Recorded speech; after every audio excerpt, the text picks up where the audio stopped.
Welcome to the Entrepreneur on Campus podcast. Let's go. My name is Matthew Brown. I'm a student, I'm an entrepreneur, and I love learning. I've created this podcast to help you discover hidden opportunities. Hey everybody, welcome again to the Entrepreneur on Campus podcast, and thanks for coming on this interview. And this interview is with Glen James. I'll talk about him in just a moment. First off, I just wanted to say I started an Instagram page, an Instagram account called Entrepreneur on Campus, as well as a Facebook page. And so if you guys would go and join that, that would be awesome. I'm just going to be announcing every week when I release an interview, and hopefully it can be a good platform for feedback as well as just a good way to build a community. And so anyway, please go follow that. And so Glen James, he has been involved with a lot of different companies throughout his lifetime, and he's very entrepreneurial. He's actually had dozens of entrepreneurial ventures throughout his lifetime, and he really aspires to the philosophy of just going for it, just going out and doing it. Currently, he is the CEO of an IT company called Boteca Tech Support. He's also the CEO at Charter Tech Support. He's the host of the Biz for Good podcast, which is mostly what we focus on, his podcast and why everybody should start a podcast. Why every business should start a podcast. He's the president of Speak Up Professional Speaker Studio, the co-founder of Peak Podcast, and he is also the author of the book 8 Wisdoms. So he's done a lot of different things in his lifetime, and he was so much fun to talk to because he nerds out with the entrepreneurial spirit and thinking about all these different ideas and different ways to make money and to make a difference in the world. And anyway, it was just an awesome interview, so I really hope you guys like it. Let me know what you think. Here it is with Glen James. Welcome to the Entrepreneur on Campus podcast. Today I'm here with Glen James. Bobby, thank you so much for being here with me today. You are welcome. I'm super hyped. We've got an awesome studio here. I've never spoken on a mic and system that's this nice. So Thank you very much. I feel very blessed. So I'm excited to learn about you, and like I was just talking to you about, you're involved with a lot of different aspects of business and entrepreneurship, right? And I want to learn specifically about podcasting. One, because I have a lot of personal interest there, as I just started this podcast a couple months ago. Sweet. And I think that a lot of people do because it's a growing market and industry. And a lot of businesses are starting podcasts, a lot of individuals are, and so I'd love to learn about that. Before we go there, though, I would like to touch on some of the other aspects and some of your thoughts. So one question that I ask all of my guests, and I'd like to start with it today, is what is your opinion? So you're talking to aspiring college-aged entrepreneurs. What is your opinion if a college student came up to you, he wants to start a business, and he says, should I start a business now while I'm in college, or should I wait till afterward? 100% you should start it right now. The second you have a brilliant, wonderful idea, because probably 15 or 20 of those brilliant ideas are going to be crap. So get some failures under your belt as fast as you possibly can. I tell everybody that's interested in doing business, get out there and do something. Get it. It doesn't have to be perfect. It doesn't have to be Facebook the first time you go out trying to create a business, but do something. If that's mowing the lawn, I love it when kids are mowing the lawns and doing stuff that's a business, so they have to actually pay attention to money and all that good stuff. Do it as soon as you can. Most of the greats started their companies while they were in college. Mm-hmm. I mean, Steve Jobs, of course, he kind of just went to college to kind of hang out and go to classes he wanted to. He didn't actually pay for it. But Bill Gates, Mark Zuckerberg, they were all in college when they started their stuff. Mm-hmm. So 100%, as quick as you possibly can. The second you have a business idea, I'm all over it. And don't quit your day job. Keep the day job. And I have so many folks that are, they're excited. They've got this dream about being a business. And I love it. When you're young, you have so many more opportunities because it's easier to fail. when you have a family and you have kids and all this stuff, and now you all realize, I've got a dream, I want to start a business. Well, you got to feed that family. But when you're young and you're in college, you don't have a lot, so you can fail. You can roll the dice and go crazy, and have some fun with it and fail. But if you wait until you're older and you've already made the decision to have this job or do that stuff, it's a lot harder. Hard to pull away from that income that you're getting, the steadiness, right? And I see people that I'm following my dreams, so they quit their day job, and I see it's inevitable. I'll see them 6 months, 3 months later, and they're like, Bobby, I need money. I've got to make some money. And you can't create something great trying to figure out how to make a living to feed your family. Right. You have to be stable first and then be able to build it. I've had businesses that took me 2 years before I made revenue.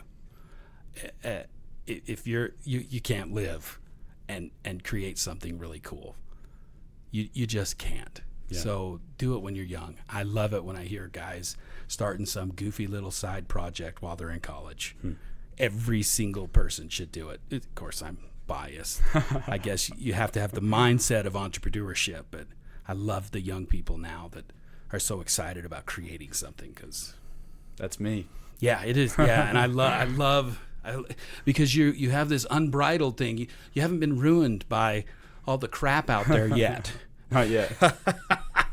I love it. A few years left. It's good. You can't fail. Get out there and mess up. Yeah. Get out there and create something and watch it fall apart and lose everything. And it's beautiful if you let it be beautiful. The key to success, yes, key to success, especially in this entrepreneur world thing, is don't give up. It's that simple. Love it. Don't quit. Okay. Another question for you. Why are you an entrepreneur? Because I have ADD. No. So I love talking about, again, not everybody has the same mindset. And an entrepreneur's mindset is that I believe we're creatives, mostly creatives that has this, we're always looking at vision and things that we could create. And if you're that kind of person that goes over there and you see this problem, you're like, what could I do to make that problem not be a problem? That's an entrepreneurship mind. And it's cool. And that's what I am. When I was 8 years old, I was the richest kid in my neighborhood because I'd go to flea markets with my dad, and he'd let me be the sales guy. He'd give prices of crap at the flea market, and then I could sell it for whatever I could get for it. And I had my tube socks full of money because I would just sell lawnmowers and all this crap at these flea markets. And my dad was like, wow. So and that's where it started. Exposure when you were young too. My dad was a hustler. My dad was a hustler. That was my whole life. I lived with, we'd go on trips, and he would, we'd be at a town, and he'd go to one gas station, and he'd find all the old tires that they took off people, but they were pretty good. And then he'd go across town, and he'd find this other gas station, and he would sell them those tires. And I never understood how he could do stuff like that, but that's just what my dad did. And he was just a hustler. He would hustle. That, yeah. Not necessarily, like hustling people out of money, but just a hustler, kind of like the Gary V version of, you just get out there and make it happen. Kick it. Yeah. And I it grew on me. That's the way my dad never met a stranger. And I love the connections that you get with entrepreneurship and creating businesses and connecting with clients or potential clients. I'm not a sales guy. I hate sales, but I love shooting the bull. Yeah. I love connecting with people. Yeah, cool. So I feel like a lot of people, they have a hard time going and starting a business because they weren't that kid that was selling at the flea market when they were little. They weren't having a lemonade stand and chocolate chip cookies and selling those, right, when they were 6 years old. Do you think that they and anyone can become an entrepreneur as well? Anybody can start a business, man. I've seen a million people start and fail businesses. Anybody can start a business, but it's that don't quit thing that's the big deal. That's the key. Yeah. Yeah. If it's about following the money, it will always fail. Because when it gets hard, you'll go do something else. Ask Elon Musk about, everybody said he was a lunatic for starting an electrical car company, and it almost failed. And a space company. And a space company at the same time. And it almost failed. I mean, it was down to the wire Christmas Eve, he was fixing to file bankruptcy and money just barely came in. Mm-hmm. So, and now he's a genius. Now he's a complete genius. But back then, everybody thought he was a lunatic, goofball, crazy person. But the fact was, he didn't quit. Yeah. He was all in. Mm-hmm. And that's what you have to do. You have to jump in with both feet. Of course, that sounds like a contradiction when I tell you to keep your day job, doesn't it? It does a little bit. Jump in with both feet, but jump in with both feet. But if you need to feed your family, you need to have that day job. I see it all the time. I need money, and my advice to an entrepreneur that needs money is go get a day job. Yeah. Because you won't create anything great trying to make money. You'll miss it. Facebook was all about connecting. Zuckerberg didn't even do ads or anything for a long time until he had he said it was all about the footprint. And it is. In the beginning, it's all about the footprint to prove the concept that people give a crap, that they want it, and that takes time. Right. Everybody thinks they've got this genius idea that everybody's going to just flock to. They don't. 99% of the ideas out there are not that kind of an idea. Yeah. But that doesn't mean you can't make money with them. It doesn't mean they can't grow. But you got to prove the concept. Right. People come to me all the time and they go, Bobby, how do I get money from investors? How do I get VCs, angel investors, all that good stuff? And with an idea, you don't have a chance in Hades. It's worth $0. You got to show some skin in the game. You got to have done something, created something, any kind of MVP, minimum viable product. If you don't have some kind of an MVP, your idea is worth $0 most of the time. Yeah. That's why they always ask on Shark Tank, right? Like, what have you done? What have you done? What are your sales? How many are the sales? How long is it taking you to get those sales? Why? Yeah, people have learned that now. If you watch old Shark Tanks, I think they're funner because most people kind of know how Shark Tank works now. But back then, there are these people that didn't have a clue. Well, I've sold 3 of them. I didn't know how to prep for those. You got to take some action. Again, not just don't give up, but also do something. Yeah. Quick question about what you said earlier. You mentioned don't just follow the money. Do you think that somebody can be successful with a business if that's their main drive? I mean, to follow the money? I think you're talking to college students who are very poor. Yep. And that's a big attraction of entrepreneurship is that you can potentially make a lot of money if your business is successful. And what's your thought about that? I got to think about it for a second. So Steve Jobs, I love the quote that Steve Jobs said. He said, I went from having no money at all and not caring about money to having all the money in the world and still not caring about money. It made no difference to him. He slept for 10 years in a house that had empty furniture. So it didn't change his mindset at all to have all the money in the world. He just wanted to build a business. He just wanted to create something powerful and amazing and change the world. And when you change the world, do you make a lot of money? Yeah. Yeah, you do.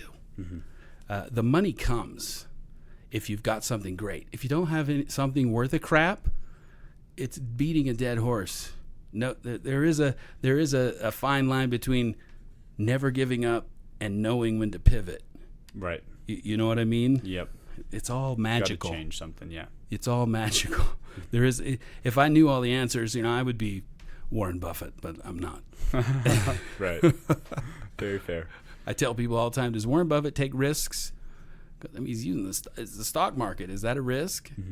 Yeah, but it's an educated risk. That's a way different animal than just risking. Yeah, true. All right, so you are currently CEO at Boteca Tech Support, CEO at Charter Tech Support, host of Biz for Good podcast, president of Speak Up Professional Speaker Studio, co-founder of Peak Podcast, and the author of a book. I've done a couple. I'm in the middle of doing a few things. Yes. And you're involved with all those currently? Currently, absolutely, I'm involved in all of those, yes. So how do you, I've heard a lot of different perspectives, right? Some people say, I know where you're going. Parallel entrepreneurship, don't do it. Just focus on one business, grow it, and sell it, and then focus on another one. Why do you choose to focus on so many different businesses? And that is the kind of the mantra. And I read a lot. I love reading. That's why I talk about quotes and stuff from other people, because I believe we learn. If we're a learner, then we're going to move further. But And back in the day, I read the books and like, you got to focus, you got to pick something and stay with it. Yeah. And I would do that, and I would get rid of side projects and side things. And I realized that it just was not me. Personality. I gotta have some other stuff going on. I just get too wound up, too bored, too disengaged. I don't know. For me, I couldn't do it. And every time I read a book that says you'll never succeed if you don't focus on the one thing, but I went to a training once, spent lots of money, and the biggest thing I got from the trainer person, the entrepreneur trainer person, was he said, I do lots of stuff. He says, I have 5 different projects. And I'm like, oh my gosh, this dude's speaking to me. Finally, I got somebody to speak to me. And he goes, this is what I used to do. He said, I had my main moneymaker, and then I had all of these other things that I tried to build them up. So I put all my effort into these side projects, and I would let the moneymaker kind of run itself. And he said he started losing money, and he realized that those side projects were fun brain teasers, but he had to focus on what made him the most money. And it was huge for me, and that's what I do. I focus on what makes me the most revenue, and then I have my fun side stuff. It's kind of like, we all have hobbies. I tell people, have a hobby that makes you money. Why not have a hobby that maybe has the potential to grow into something worth something? Because most hobbies can. Most people can take a hobby and turn it into a business. I could tell you just about any hobby out there. We've done this before in the past, and well, how could you do this and make money of it? And I'll sit there and figure out a way. We could sit there and figure out a business model for it, because that's my favorite thing in the world, to figure out business models. I freaking love it. Everywhere I go, my wife is sick of looking at a restaurant. Oh, what's the business? Why is there 15 people in it? What's the business? What are they doing for market? It's pathetic, but that's just the mind I have. So yeah, I love it. And when entrepreneurs connect with each other, they do. You're like, oh, my kindred spirit, man. What do you think about this business model? What do you think about this restaurant? Yeah. Why did that one close? Did you hear that one closed? What happened? Yeah. Anyway. Yeah. Sorry, I'll go on tangents, man. No, I love it. I love it. I'm gonna take control right now. Okay. All right. Good. So I'm super happy to be able to talk to you today, because I'm starting a podcast. It's been going for a couple months, and you've been running your podcast for how long now? Going on 3 years. Going on 3 years, and you just had on John Lee Dumas, who, for everyone who doesn't know who that is, he's very famous in the podcast. He's on fire. He's entrepreneur on fire, right? And very famous. And so obviously your podcast has grown a lot, right, in these past couple of years. It has. And I want to learn from you. So I've got a lot of questions. Tell me about the whole experience. Why'd you start the podcast, and where are you at today? I love it. It's so dear to my heart. I am so connected with podcasting now. I love it. It is my funnest of fun stuff that I do is podcasting now. It's a hobby. It is a hobby, but it's also made me some money too. So I can't. It's a hobby, but I've made money from it. And I'll tell you, everybody has their idea of what podcasting is. So little less than 3 years ago, my buddy Ryan, who was in some of my entrepreneur world places, we had toyed with ideas of working together and stuff. He came to me and he said, Bobby, I want to start a podcast, but I'm kind of quiet and reserved, and you're crazy. So how would you like to be my co-host? And I'm like, podcast? What the crap is that? And so there's all these people who've been doing it for years and years, and I'm going on 3, but I just ate it up, and it was the coolest thing. I'm like, this is radio. This is me being a ham, connecting with all these people, these amazing. So our format for the Biz for Good show is that we highlight people in business that are being good and doing good in business as a business model. So we believe on the Biz for Good show that the greatest business model in the world is just finding out how much good you can do. If you can find out how much good you can do to change the world, you'll get clients, you'll have great employees, all of that stuff falls together. But, You can challenge me on that, but I still believe it to this day. I know for me, the more I focus on the good that I do in my businesses, the better they do. And the more loyal employees I have, when they know I give a rat's about them and I care, and they know, truthfully, and we don't say the love word very often in business, but I love them. I love my employees. I love my clients, and they know that. So that's why we started the Biz for Good show. I said, yeah, let's do it. I bought a mic, and he came in, and I said, let's do this. And now $5,000 later, we have a lot more of equipment, and we have over 125 episodes under our belt. So I love it. But it can we talk about business model wise for podcasting? Because give it to me. That is the biggest, I think, misconception about podcasting. How do I want to start a podcast and make millions of dollars on my podcast because people are doing it. Well, probably 0.5% of 0.5% of podcasts out there are doing that. Yeah. And there are thousands of podcasts. So let's face it, guys. It's like winning the lottery to make millions of dollars in this podcasting thing. But can you make money doing it? Yes. Can it be a hobby? Yes. It doesn't need to be a full-time gig. It really is. Podcasting it's a brave new world still. It's still the wild, wild west. We're still figuring this thing out. And it is. I love it. I'm excited to kind of ride the wave because it's just cool. Yeah. It's a platform. Oh, crap. We didn't talk about silencing our phones, did we? Hopefully you can mute that out. Anyway, we're good. Or edit. Brain freeze. You're good with that. We're talking about podcast business models. Here we go. Right. So most people come and they say, well, I just have to, I want to get sponsors. Well, if you have 4 downloads, why would a sponsor want to pay you? Why would they want to pay you for those 4 listeners? Because if you understand how ad spend works and how ads and ROI, they need a positive ROI. Exactly. And it dumbfounds me. Even if you have 50 people listening to your podcast, is that now if that 50 people is the exact people that person that wants to have an ad is who you're looking for, maybe it is worth it to them for $50 or $100. But for the most part, they're looking for hundreds of thousands of downloads. So they can get a real bang for their marketing dollars, right? Right. The beauty of podcasting is for you and your business. I tell every business owner they should have a podcast. For their business or just for themselves individually? Both or either. It's for credibility. Credibility as a business owner. Usually, and especially if they're like coaches or stuff like that, for sure, they definitely a speaker. They absolutely should have a podcast. But every business owner, I think, because if like I was a mechanic and I owned a mechanic shop, why wouldn't I have a podcast talking about mechanic stuff?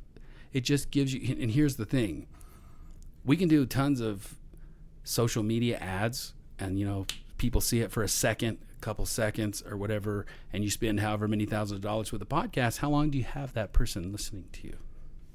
Right.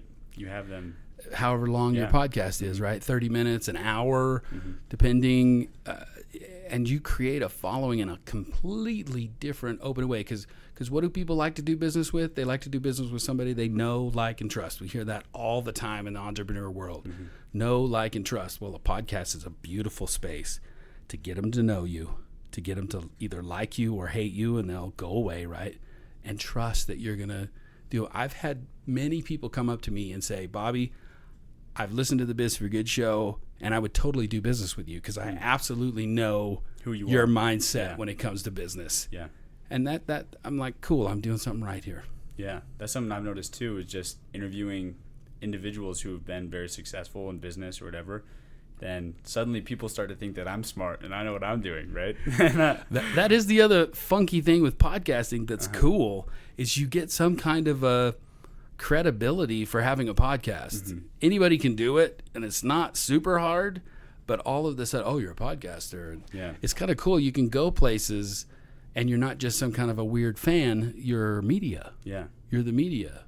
I'm with the podcast, blah blah. We've done that many times with Biz for Good Show. We go to events and stuff. It's like, yeah, we're with the Biz for Good Show, and you're just treated differently. It's funny.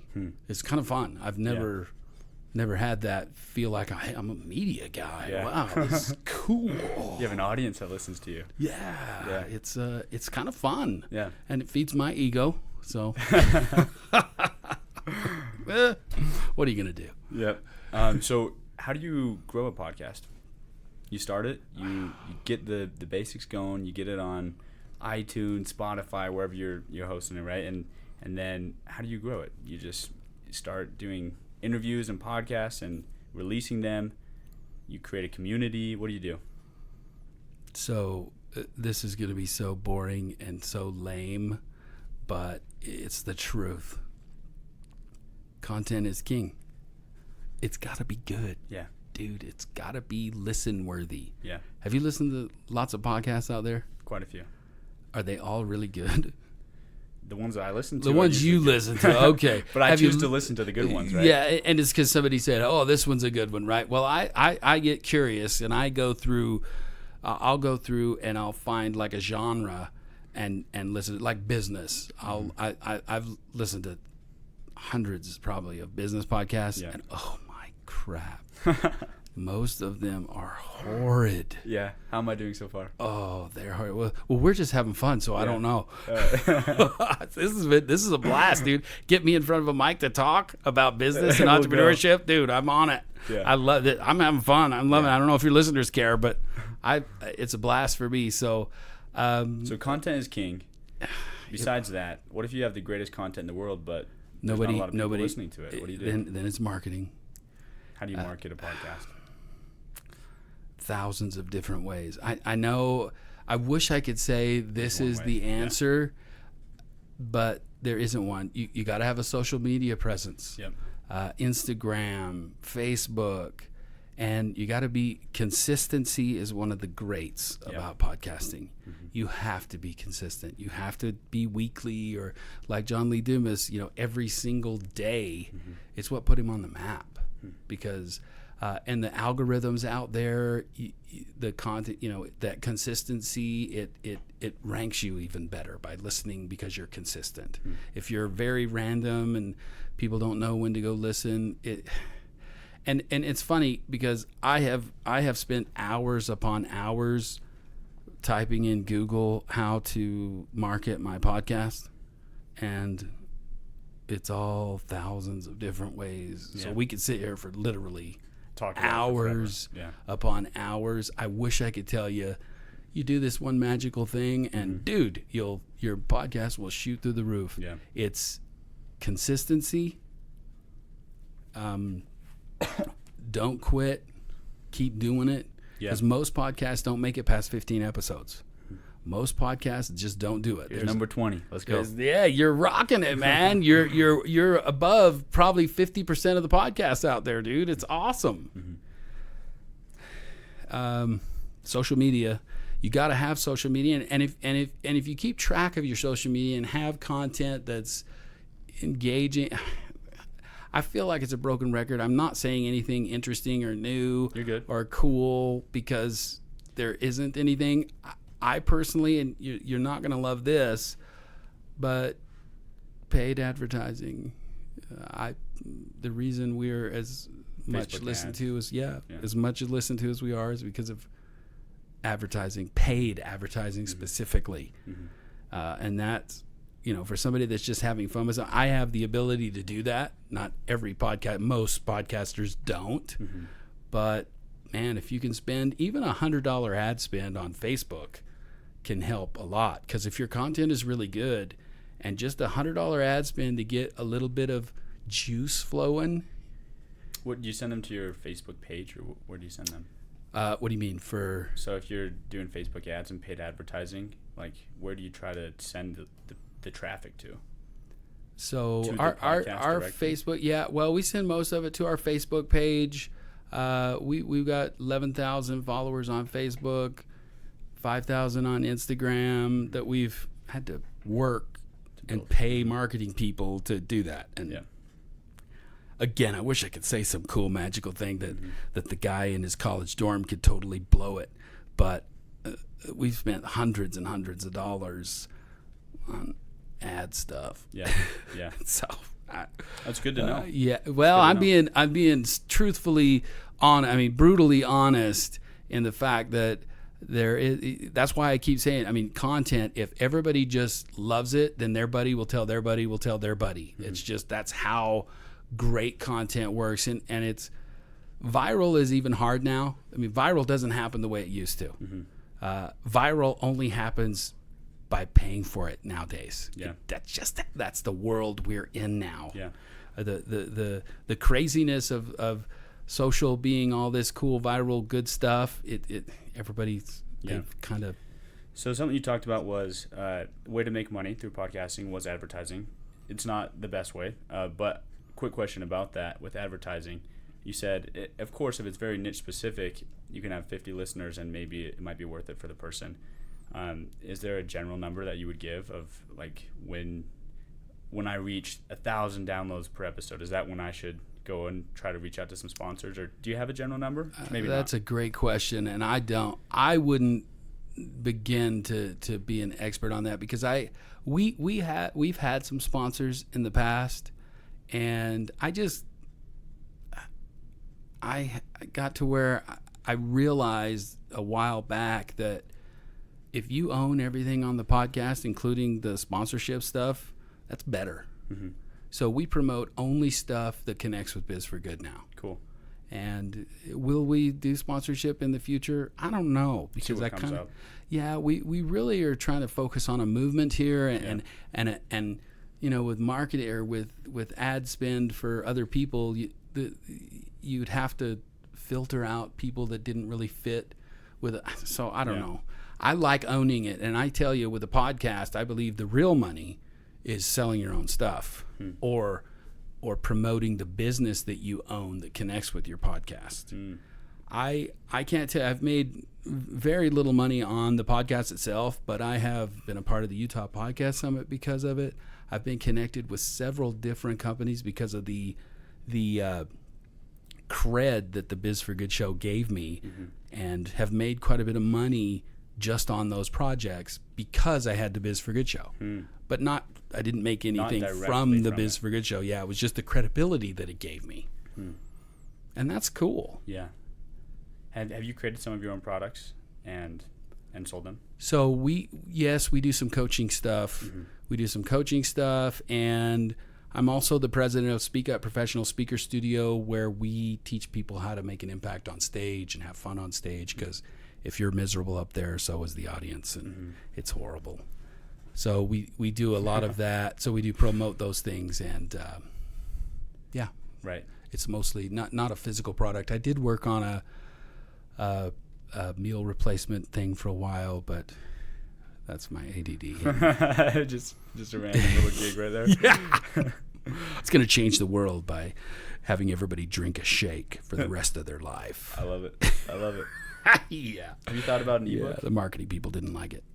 Have you thought about creating an ebook? Ebook, yeah. We have, like on the Biz for Good show, we have the Biz for Good checklist, which is kind of an ebook where we have people get it and they can kind of follow the weeks of teaching them how to kind of focus on a Biz for Good life. And at Speak Up, we also have an ebook that's a speaker's checklist where we teach you the different things you need to be a compelling speaker on stage and stuff. So I do have a few ebooks, and then of course I have 8 Wisdoms, which is my novel. It's not actually an ebook, but you can get it on Amazon as a ebook. There you go. But yeah, there's so many. I mean, I've got so many different funnels and different things that I'm doing, and you've got to have white papers and all that. So there's a lot of stuff. A lot of things you can do with it. There is. So you said everybody should have a podcast. What do you mean? Everybody in the whole wide world? You said that everyone that owns has their own a business. Yes. Should start a podcast. I just wanted to make sure we were same page. On the same page. So what about aspiring entrepreneurs? Do you think that everybody... Absolutely. Yeah. And they should do exactly what you're doing, interviewing other entrepreneurs that... For the credibility. Well, not just the credibility, to find out what the crap they're doing. because this is the stuff you want to do, right? Yep, exactly. And I love it. I've been an entrepreneur. I've been a part of over 20-something startups, and I learn something every time I have somebody in that seat that we're interviewing. Something new for me, and it's awesome. Yeah. I wouldn't have gotten that if I hadn't had the podcast. I'd had to go read some other book, and it's so much funner to have them in the seat here. Talk with them, yeah. Oh, it's Develop so a relationship with them. The networking is huge. I've done a lot of business with people we've had on the show. Yeah. And it's cool. You know, like, and trust. We go right back to that know, like, and trust thing. Right. And I do it too. I get bombarded because of who I am. I get bombarded by people with ideas or that want to work with me or, oh my gosh, heaven forbid, network marketing. I'm a little outgoing, so people really hit me up, and it's just like, gosh, I love you, but I have my own ideas of what network marketing is, and I'm not one of them. Not interested. Yeah. And it's not because it's horrible, bad, sick, and wrong. It's because people that succeed in network marketing really love the chase. They love selling the product. They don't love the product. I don't care what anybody says, and there'll be a ton of people that will argue with me. In network marketing, if you love getting out there and getting people to buy that thing, you'll be successful. Yeah. But if you don't love doing that, you will fail no matter how cool the product is. Yeah. Not for you. No matter what it is. And I am not the kind of guy, I don't like trying to talk people into buying stuff. That's just not my thing. But there are people that do, and they make millions. Yeah, right. Because they love that. They aren't following the money, they are, but they're following the fact that that's something they're good at, and they like doing it. Right. If you have a hard time going to your friend and talking to them about your network marketing thing, you're going to fail, dude. Right. You are not going to succeed. It's not for you. It's not for you. Go find something else. Go find something that fits you. So when you're talking about podcasting, are there some things that you'd say, okay, maybe you shouldn't start a podcast? Like a network marketing person? No, they should absolutely have a podcast. I don't know of any business, maybe a brothel might be bad. I mean, I don't know. Right. Every business, I think, could have a voice. Is there ever a con to having a podcast? It's work. Right.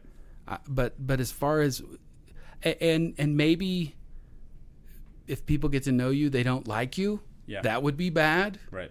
But don't go hide who you are. Right. Exactly. I am a big proponent of being real. If you want to get above the noise right now, the only thing you have is being real. Yep. Being you. And sometimes that provides controversy, but people also love listening to controversy. Yes, boy. If you're a little polarizing, that's when you start getting some magic. If you're trying to be everything to everybody, you're nothing. And that's the same with podcasting. Yeah. If you're creating another comic book podcast, oh my hell, we need another one of those. That's for sure. I'm not a big comic book person, but I know there's thousands out there. And I got a buddy who has fandom podcasts, and it's awesome and it's amazing, but it's its own niche, right? Right. You can't be everything. Right. Yeah, and that's the cool thing about a podcast is you don't have to be everything. You can be very niche specific. It doesn't have to be with business or entrepreneurship. It can be literally anything. And anything that you're passionate about can be a hobby, and eventually you can create businesses from that.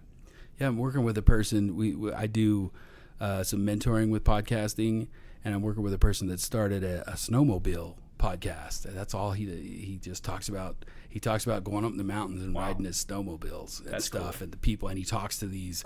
I didn't even know there were professional snowmobilers. I had no clue. And he's interviewing all these professional snowmobilers and stuff. And it's just like that. I told him, you got something there, man. For one, there's not a whole lot of podcasts out there about snowmobiling. There just isn't. A great niche. Go find your niche, your love, your excitement, and be true to that. That when I talk about content, that is the biggest part about having good content, being real, being connected, and jazzed about what you're talking about. Yeah. If you have to force yourself because this is your business and you're trying to get content out there to help your business, it's going to suck. Fake hype. Yeah. Yep. Yeah. We see right through it nowadays.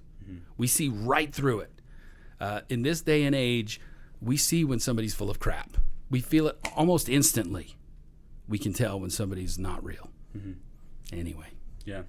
Great. I feel like we've covered a lot on podcasts today about how to start, how to grow it, and how to monetize it. That it's not an easy road to hoe. I apologize. I wish there was a magical thing that I could say that would be, this is it. Right. But it's enjoyable, and it's something you can grow as a hobby, and it provides a lot of opportunities, not necessarily like to make money within the podcast itself, but from the podcast and the community, the networking, right? So something Absolutely. that every business owner should start. I really believe that. I tell every business owner, you have a podcast. Why not? Yeah. Oh, I don't have the time. Well, dude, it doesn't have to take a lot of time to have a podcast. And if your company has enough, you can hire some people. I mean, I have a lot of people doing stuff, and it's great. Yeah. I just sit here and shoot the bull and talk for an hour or whatever every week, and we're done. Yeah. Easy for you. Yeah. And I don't know. It's not that hard. I love it. Yeah. I love it though. I'm Good. like loving this whole podcasting movement. I mean, and it is a movement. We're getting more and more hundreds of thousands of podcasts every year. It's growing like crazy, and everybody's like, oh, well, it's just flooding the market with bad stuff, but there's always that good stuff that rises to the top. Yeah. And you can be that. Yep. Hopefully. Let's go. You're awesome, man. We'll just finish with last question. Mm-hmm. So I'm curious, because of all the different businesses that you're involved with, if you have a process for goal setting or if it's very sporadic. Oh, that's good. So I'm a big fan of goals, and I have goals and metrics. If you look behind this board, there's always a lot of stuff written up there of metrics and goals to hit. Every single thing I'm in right now, we have goals to hit, and I'm a big. If you have what drives you, right? Yeah, because I go a lot of different places, but I know today I'm going to hit this one. I'm going to hit this one. I'm going to hit this one. I look at it like a treasure map. If you've got a treasure map and you're told, okay, there's a treasure on this map somewhere, go find it. And it doesn't have the little dots or the little X marks the spot, how are you going to find it? Mm. Well, I believe those little dots to the X marks the spot are goals. That's how we get to the big stuff, is by hitting these goals. If you don't have goals, you're just talking about stuff. That's where I talk about action and doing. You've got to have goals to hit doing stuff. I've got so many metrics going on and different goals do to you hit. Set daily goals or weekly, or how do you do that? Yeah. There's usually 3. I got 3 goals today. I guess. So I closed an account today. I talked with a marketing company today and got that done, and sat down with one of my techs and talked about how we're doing the summer stuff. So my 3 goals I actually got done today. What about crushing the podcast? That's number 4, Crushing right? the podcast. Well, this was just fun, man. Yeah. This was good stuff. This is the juicy stuff that I just get to hang out and shoot the bull with this cool guy. So thank you. Yeah, you're very welcome. Happy to have you on. Goals, got to have them, do them. I know it's a little woo-woo, but I even have a vision board by my bed that I draw pictures, and I write weird mantras. I do all that goofy stuff, dude. I love it. That's just what I do. You're a dreamer. I stand in front of the mirror and yell what impressed me today, because one of the persons on our show said that's what she does, and we're like, dude, I've owned that now. Every morning I get up, impress me today, Bobby. So, anyway, awesome. So I'm a woo-woo guy, I guess. I don't know. I love to hear it. Bobby, thank you so much for the show. I just want to thank you for letting me interview you, and for you just being so open and authentic. And I encourage everybody here to go listen to the Biz for Good show. BizForGoodShow.com. There you go. You get some more of this awesome personality. Too much, probably, but it's all good. Bobby, thank you. Appreciate You're it. welcome, man. Thank you. Boom. We got to get a picture in this gear. Oh, absolutely. All And right. you got to sign the wall. Will do. Alrighty. Hey guys, I hope that you enjoyed that interview with Bobby Glen James. I think that he's so fun to be with, just an awesome personality, As a matter of fact, I actually stayed afterward and just chatted with him for an hour, more than an hour, and it was just a ton of fun to be with him. And I hope that if you have started a business and you're working on a business, that you think about the benefits of starting a podcast. I actually just met somebody this morning as well, who he helps a lot of other companies start podcasts, and that's his business. And the podcasts have brought in a lot of additional revenue, not just through the podcast, but also, like Bobby was saying, through the traffic that the podcast brings. And so it can be something that's very beneficial. It's fun. It's interesting, especially if you do it about something that you're interested in, because you really can do it about anything. It could be a little 5-minute teaching a language podcast, or it could be, honestly, it could be anything. Just pick a niche that you're interested in and start one. And as well as for businesses, it works for individuals, and you can build a brand through that. So anyway, hope that it's something that you guys would consider as you're going forward. And with that, again, thank you so much for listening. Entrepreneur on Campus on Instagram, on Facebook, there's a page, and go and follow that. Share it with your friends if you thought it was valuable. Thanks so much. Have a good one. Love you.